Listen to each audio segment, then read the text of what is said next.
आप सभी का मेरे YouTube channel Kiran education by Alka Kiran में स्वागत है।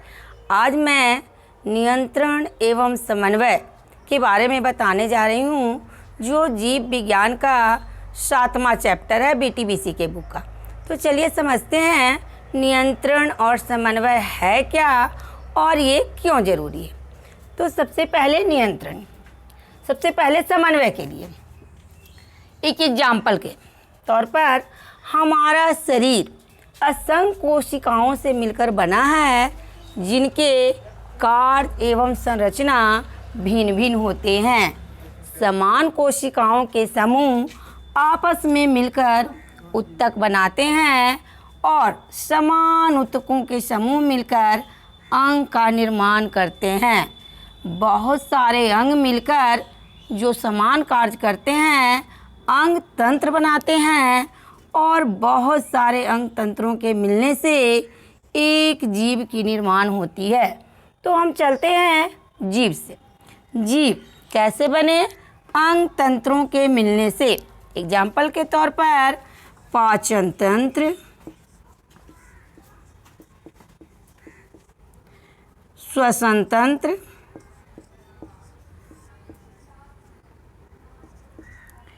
परिवहन तंत्र, उत्सर्जन तंत्र।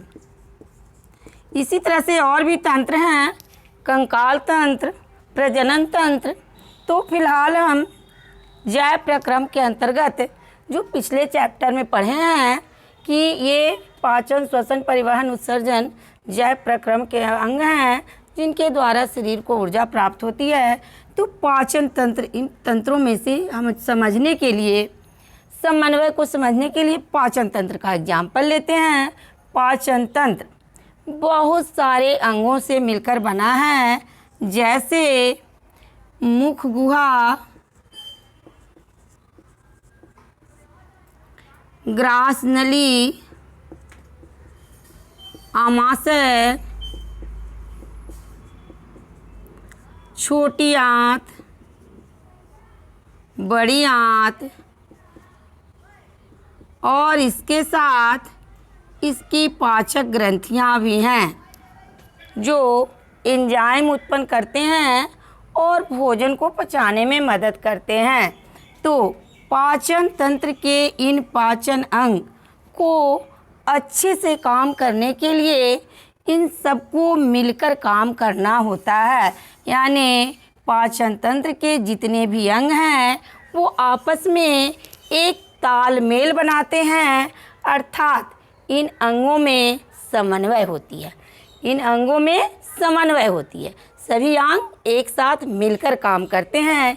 इसी को हम कहते हैं समन्वय, मिलकर काम करना या तालमेल करके काम करना। अब इससे रिलेटेड शब्द है नियंत्रण। इन अंगों में अच्छे से समन्वय स्थापित हो, इसके लिए नियंत्रण जरूरी है, क्योंकि बिना नियंत्रण के सभी अंग एक समय पर एक साथ काम नहीं कर सकते हैं। अतः कोई भी तंत्र हो, हम एग्जाम्पल के तौर पर पाचन तंत्र लिए हैं। पाचन तंत्र के सभी अंगों का एक साथ मिलकर काम करने के लिए उनमें नियंत्रण की आवश्यकता होती है, ताकि सभी काम व्यवस्थित रूप से हो सके। पाचन तंत्र के कोई भी अंग अगर मिलकर काम नहीं कर रहा, उसमें कोई गड़बड़ी है, तो उसका असर पूरे पाचन पर पड़ता है।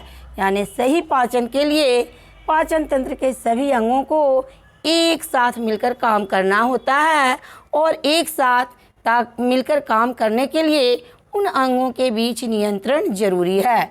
तो ये शब्द आया समन्वय और नियंत्रण। अब ये देखते हैं कि नियंत्रण और समन्वय जरूरी क्यों है। जीव के कार्य अच्छे से करने के लिए सभी अंग और अंग तंत्रों के बीच समन्वय और नियंत्रण जरूरी है। यानी जीवों के जितने भी कार्य हैं वो अच्छे से हों, व्यवस्थित रूप से हों, इसके लिए ज़रूरी है नियंत्रण एवं समन्वय। तो इस तरह से हम देख रहे हैं कि भले ही अंग तंत्रों से मिलकर जीव बना है, लेकिन अंग तंत्रों और अंगों के बीच आपस में तालमेल और उसका नियंत्रण बहुत ज़रूरी है। तो अब हम चलते हैं समन्वय और नियंत्रण जीवों में कैसे होती है।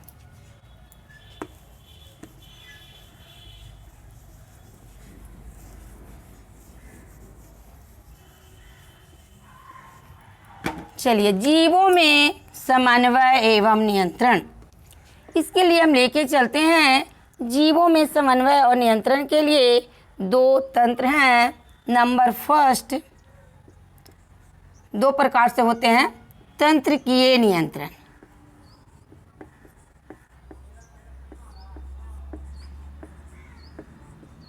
तंत्रिकीय नियंत्रण ये किसके द्वारा होता है? तो तंत्रिकीय नियंत्रण होता है तंत्रिका तंत्र के द्वारा। तंत्रिकीय नियंत्रण किसके द्वारा? तंत्रिका तंत्र के द्वारा। और नंबर 2 है रासायनिक नियंत्रण।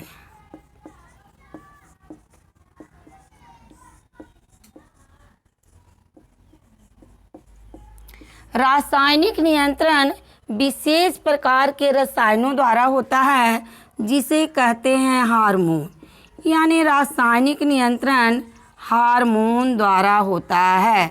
तो ये देखिए कि जीवों में समन्वय और नियंत्रण दो प्रकार से होता है। एक तंत्रिकीय नियंत्रण जो तंत्रिका तंत्र के द्वारा, दूसरा रासायनिक नियंत्रण जो हार्मोन के द्वारा। अब देखें जंतुओं में कौन कौन सा नियंत्रण कार्य करता है और पौधों में कौन से नियंत्रण से उनका नियंत्रण होता है। तो जंतुओं में नियंत्रण दोनों, तंत्रिकीय नियंत्रण भी होता है, रासायनिक नियंत्रण होता है। ये जंतुओं में होता है। लेकिन पौधों में केवल और केवल एक ही, केवल और केवल ये एक, दूसरा केवल और केवल रासायनिक नियंत्रण होता है जो हार्मोन के द्वारा होता है। तो पौधों में केवल रासायनिक नियंत्रण जो हार्मोन के द्वारा, लेकिन जीवों में तंत्रिकीय नियंत्रण भी होता है। और जंतुओं में, जीवों में नहीं, जंतुओं में तंत्रिकीय नियंत्रण भी होता है और रासायनिक नियंत्रण भी होता है। अब हम बारी बारी से दोनों नियंत्रण के बारे में पढ़ेंगे।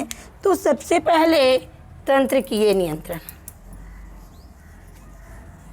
जो तंत्रिका तंत्र के द्वारा होता है। हम तंत्रिकीय नियंत्रण के लिए सरल एक कोशिकीय जीव से लेकर बहुकोशिकीय जीवों में देखेंगे। तो सरल एक कोशिकीय जीव का उदाहरण है अमीबा। अमीबा में तंत्रिकीय नियंत्रण होता ही नहीं। एक कोशिकीय जीव है अमीबा, तो इसमें तंत्रिकीय नियंत्रण नहीं होता है। लेकिन बहुकोशिकीय जीव जैसे हो गया हाइड्रा, यानी निम्न श्रेणी के बहुकोशिकीय जीव, ये एक कोशिकीय हो गया, एक कोशिका अमीबा जीव हो गया। जटिल बहुकोशिकीय जीव नहीं, सरल बहुकोशिकीय जीव।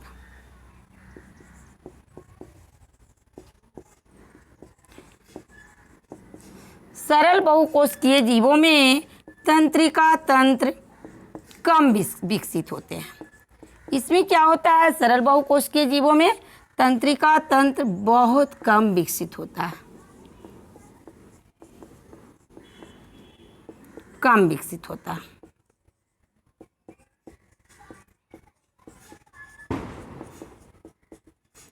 जबकि जटिल, ये सरल बहुकोशिकीय जीव था। अब जटिल बहुकोशिकीय जीव के बारे में जाने तो जटिल बहुकोशिकीय जीवों में तंत्रिका तंत्र बहुत अच्छे से विकसित होता है और तंत्रिका तंत्र की इकाई होती है। तो बस हम जटिल बहुकोशिकीय जीव के बारे में थोड़ा डिटेल से जाने एक बार और। जीवों में तंत्रिकीय नियंत्रण के लिए अमीबा में एक ही कोशिका के द्वारा उसका नियंत्रण और समन्वय होता है, लेकिन तंत्रिकीय नहीं होता। क्यों?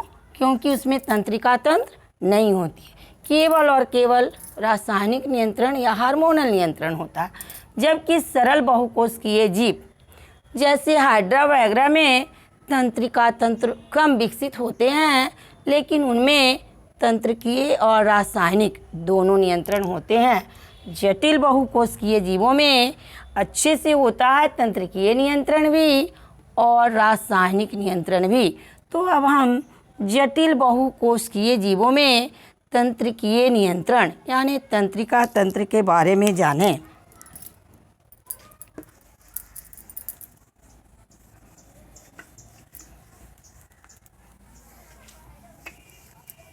आगे तंत्रिकीय नियंत्रण किसके द्वारा हो रहा है? तंत्रिका तंत्र के द्वारा। तो तंत्रिका तंत्र को हम 3 भागों में बांट सकते हैं। नंबर फर्स्ट, केंद्रीय तंत्रिका तंत्र। पहला कौन सा है? केंद्रीय तंत्रिका तंत्र। दूसरा हो गया परिधीय तंत्रिका तंत्र।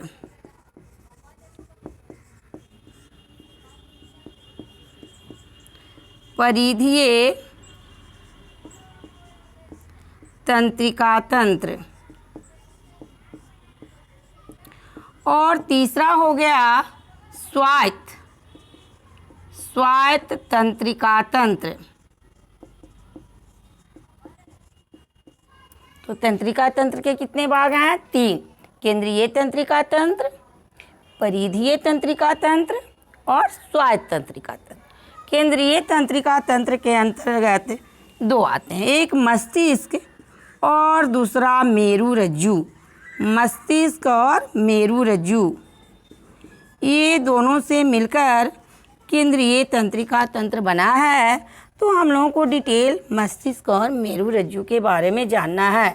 परिधीय तंत्रिका तंत्र, अगर मस्तिष्क में ये आपका मस्तिष्क है तो मेरुरज्जु ये हमारे जो रीढ़ की हड्डी है पीछे की ओर, उसमें मेरुरज्जु ये होते हैं। तो ये दोनों मस्तिष्क और मेरुरज्जु इससे मिलकर बना हमारा केंद्रीय तंत्रिका तंत्र। परिधीय तंत्रिका तंत्र, इससे निकलने वाले जितने भी नर्व्स हैं ये बनाते हैं परिधीय तंत्रिका तंत्र। जबकि स्वायत्त तंत्रिका तंत्र परानुकंपी और अनुकंपी 2 प्रकार के होते हैं। तो इसके बारे में स्वायत्त तंत्रिका तंत्र और परिधीय तंत्रिका तंत्र के बारे में अगले कक्षाओं में डिटेल से पढ़ना है। बस इसकी मोटा मोटी जानकारी, एग्जाम में इससे क्वेश्चन वगैरह नहीं आने वाले। लेकिन केंद्रीय तंत्रिका तंत्र में मस्तिष्क और मेरुरज्जु इससे संबंधित जानकारी हमें प्राप्त करनी है, क्योंकि इससे क्वेश्चन आते हैं एग्जाम में। तो हम चलें केंद्रीय तंत्रिका तंत्र में मस्तिष्क और मेरुरज्जु के बारे में जानेंगे। लेकिन उससे पहले तंत्रिका तंत्र की इकाई क्या है, यानी सबसे छोटी रचना, सबसे छोटी कोशिका क्या है, इकाई क्या है जिससे मिलकर हमारा तंत्रिका तंत्र बना है। तो पहले इसके बारे में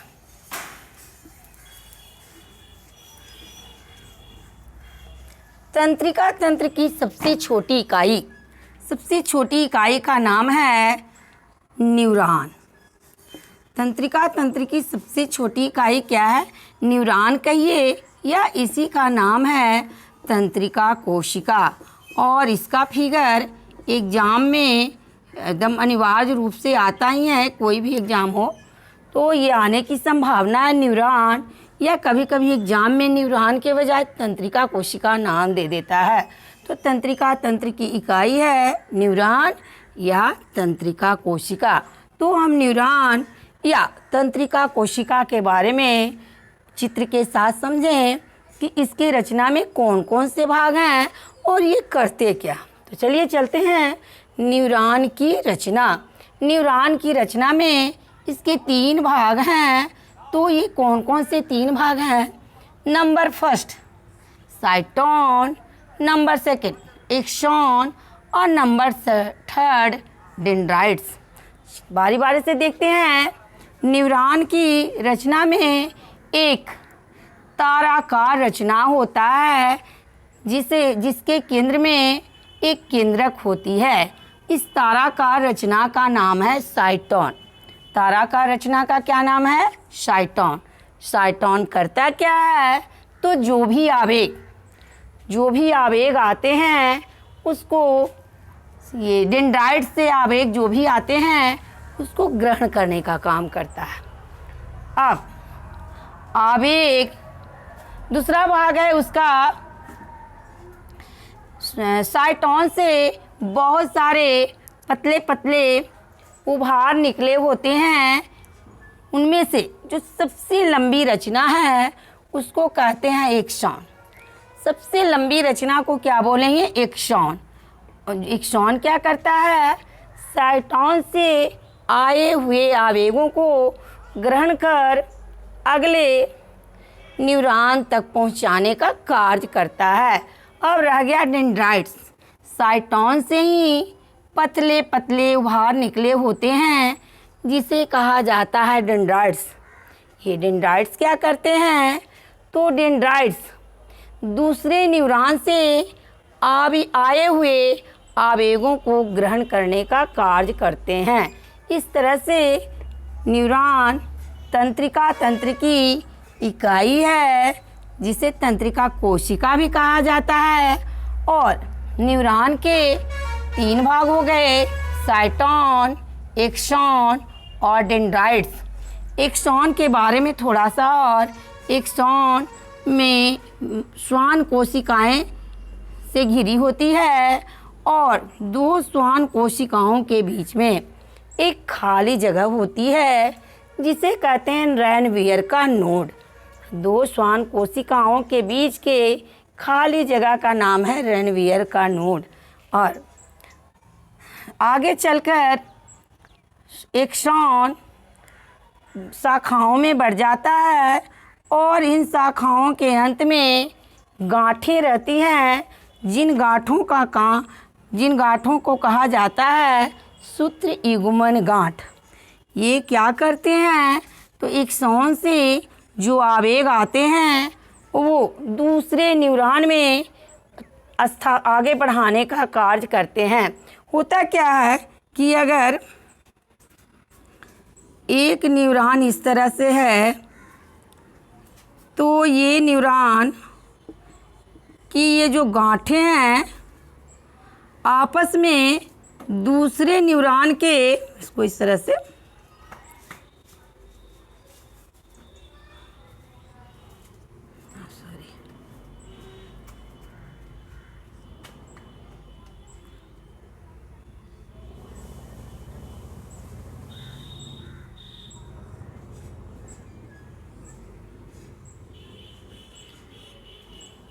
तो न्यूरॉन या तंत्रिका कोशिका शरीर की सबसे लंबी कोशिका है और आपस में मिलकर लंबे लंबे तार जैसी रचना का निर्माण करती है और सूचनाओं को आगे बढ़ाने का कार्य, यानी ये सूचनाएं त्वचा से होकर मस्तिष्क तक जाते हैं और मस्तिष्क से पुनः इसकी अनुभूति त्वचा तक होती है। यानी जिस तरह से बिजली को तारों के द्वारा जहां बल्ब जलते हैं पहुंचाया जाता है, बिल्कुल वही सूचना त्वचा के द्वारा मस्तिष्क तक पहुंचाई जाती है न्यूरॉन या तंत्रिका कोशिका के द्वारा, जो शरीर की सबसे लंबी कोशिका है। और फिर मस्तिष्क इतनी जल्दी निर्णय लेता है और आज्ञा का आदेश देता है कि तुम ये करो। जैसे कि एग्जाम्पल के तौर पर अगर हमें पीन चुभती है तो इतना जल्दी ये सूचना त्वचा से होते हुए न्यूरॉन कोशिका के द्वारा मस्तिष्क में पहुंच जाती है और मस्तिष्क निर्णय देता है कि तुम अपने हाथ हटा लो। ये सूचना फिर न्यूरॉन कोशिकाओं के सहारे त्वचा तक आती है और हमारे सोचते समझते उतना देर में तो हाथ पीछे हट जाता। यानी कितनी जल्दी ये काम होती है बिजली की गति से। तो बिल्कुल जैसे तार, बिजली के तार लंबे लंबे तार होते हैं, बिल्कुल उसी तरह से न्यूरॉन या तंत्रिका कोशिका आपस में मिलकर लंबे लंबे तार जैसी रचना बनाते हैं। तो ये हुआ तंत्रिका कोशिका या न्यूरॉन की रचना। तो ओके, अगर हमारी वीडियो आप लोगों को अच्छी लगती है तो आप लोग इसको कमेंट और लाइक करें और अगर नए हैं तो सब्सक्राइब कीजिए। तो अगले वीडियो में फिर मिलते हैं।